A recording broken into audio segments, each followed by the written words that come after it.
నన్ను కూడా మీ మెంబర్ అంటే వాట్సాప్ గ్రూప్ లో పెట్టాలని చెప్పి కోరుకుంటాను. ఎందుకంటే ఎక్కడ ఏమేమి ప్రాబ్లం వస్తుందో నేను కూడా షేర్ చేస్తాను, నేను కూడా దాంట్లో చూస్తూ ఉంటాం కాబట్టి వాట్సాప్ లో ఎక్కడ జరుగుతుంది ఏంటిది ఏమైనా ప్రాబ్లం ఉంటే నేను చూసుకుంటాను, నాకు కూడా పనిచేస్తుంది.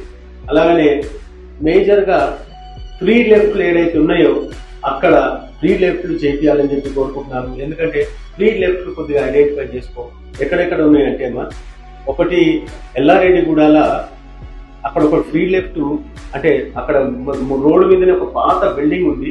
యాక్చువల్ గా అది ఏ దాకా వచ్చింది సిచ్యువేషన్ చూస్తే దాన్ని బట్టి లేదంటే మీరు తీసేస్తారా లేకపోతే వాళ్ళకి నోటీస్ ఇస్తారా ఏం చేస్తారో ఆల్రెడీ నాకు తెలిసిన ఇన్ఫర్మేషన్ మనం డబ్బులు ఆల్రెడీ పే చేసినాం. అది కొద్దిగా చూడాలని చెప్పి కోరుకుంటున్నాను. అట్లే కుషాగూడ చౌరస్తాలో కూడా ఫ్రీ లెఫ్ట్ ఉంది, ఆ సాయిబాబా గుడి పక్కన, అది ఈశ్వర్ చౌరస్తా అక్కడ కూడా ఫ్రీ లెఫ్ట్ ఏదైనా ఉంటే అన్ని మీరు తీసేస్తే ట్రాఫిక్ జామ్లు అన్ని పోతాయి కదా మనకు.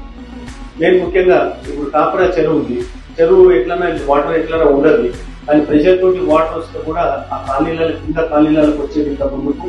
ఇప్పుడు అది కూడా ఒక్కసారి లాస్ట్ టైం ఎక్కడెక్కడ వచ్చినాయో ఫోటోస్ అన్ని లేకపోతే పేపర్ కటింగ్స్ లాస్ట్ ఇయర్ లో ఏమేమి ప్రాబ్లమ్ ఫేస్ చేసినామో అవన్నీ మీరు ఐడెంటిఫై చేసుకుంటే అవి చూసుకుంటే దాన్ని చూసుకొని మనం పని చేసుకుంటాం.